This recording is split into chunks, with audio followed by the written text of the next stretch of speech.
The Adventures of Tom Sawyer, Chapter 32, They're Found.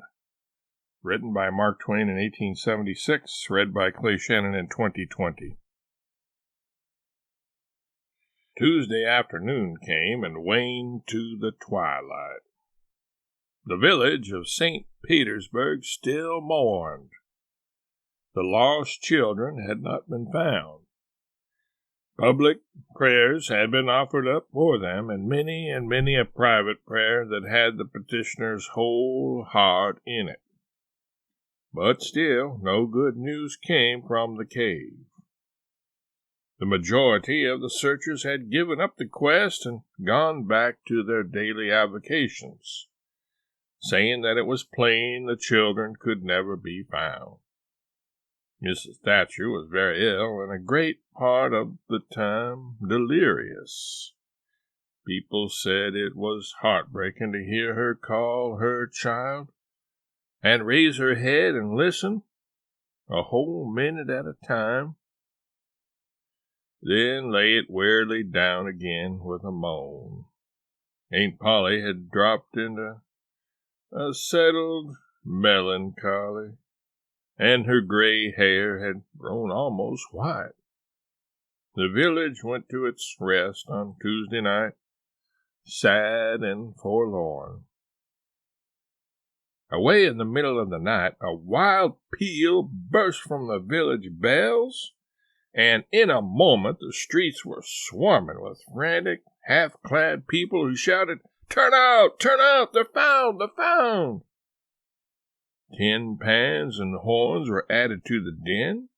The population massed itself and moved toward the river, met the children coming in an open carriage drawn by shouting citizens, thronged around it, joined its homeward march, and swept magnificently up the main street, roaring huzzah after huzzah. The village was illuminated. Nobody went to bed again. It was the greatest night the little town had ever seen. During the first half hour, a procession of villagers filed through Judge Thatcher's house, seized the saved ones and kissed them, squeezed Mrs. Thatcher's hand, tried to speak but couldn't, and drifted out, raining tears all over the place. Aunt Polly's happiness was complete, and Mrs. Thatcher's nearly so. It would be complete, however, as soon as the messenger dispatched with the great news to the cave should get the word to her husband. Tom lay upon a sofa with an eager auditory about him and told the history of the wonderful adventure, putting in many striking additions to adorn it withal, and closed with a description of how he left Becky and went on an exploring expedition, how he followed 2 avenues as far as his kite line would reach, how he followed a third to the fullest stretch of the kite line, and was about to turn back when he glimpsed a far-off speck that looked like daylight, dropped the line and groped toward it, pushed his head and shoulders through a small hole, and saw the broad Mississippi rolling by.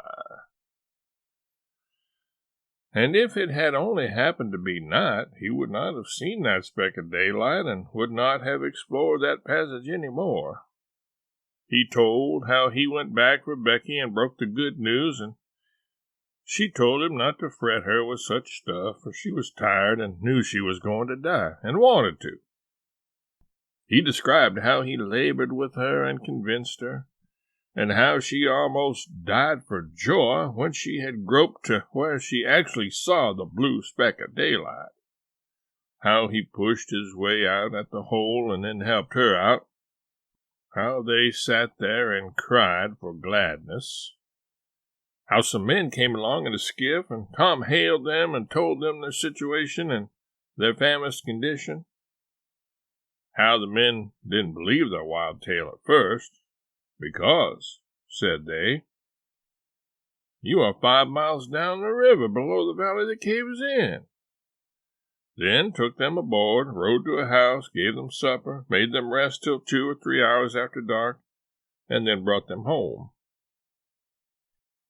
Before day dawned, Judge Thatcher and the handful of searchers with him were tracked out in the cave by the twine clues they had strung behind them, and informed of the great news. 3 days and nights of toil and hunger in the cave were not to be shaken off at once, as Tom and Becky soon discovered.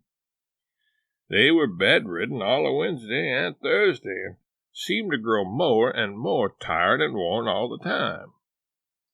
Tom got about a little on Thursday, was downtown Friday, and nearly as whole as ever Saturday. But Becky did not leave her room until Sunday, and then she looked as if she had passed through a wasting illness. Tom learned of Huck's sickness and went to see him on Friday, but could not be admitted to the bedroom. Neither could he on Saturday or Sunday.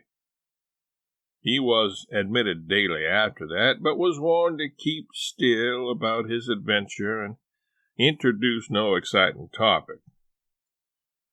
The widow Douglas stayed by to see that he obeyed. At home, Tom learned of the Cardiff Hill event, also that the ragged man's body had eventually been found in the river near the ferry landing. He had been drowned while trying to escape, perhaps. About a fortnight after Tom's rescue from the cave, he started off to visit Huck, who had grown plenty strong enough now to hear exciting talk, and Tom had some that would interest him, he thought. Judge Thatcher's house was on Tom's way, and he stopped to see Becky.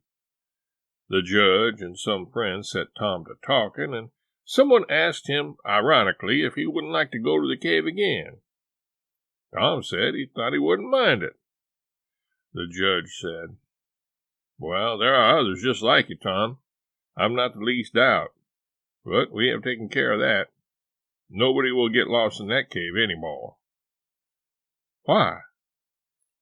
"Because I had its big door sheathed with boiler iron 2 weeks ago, and triple locked, and I've got the keys." Tom turned as white as a sheet.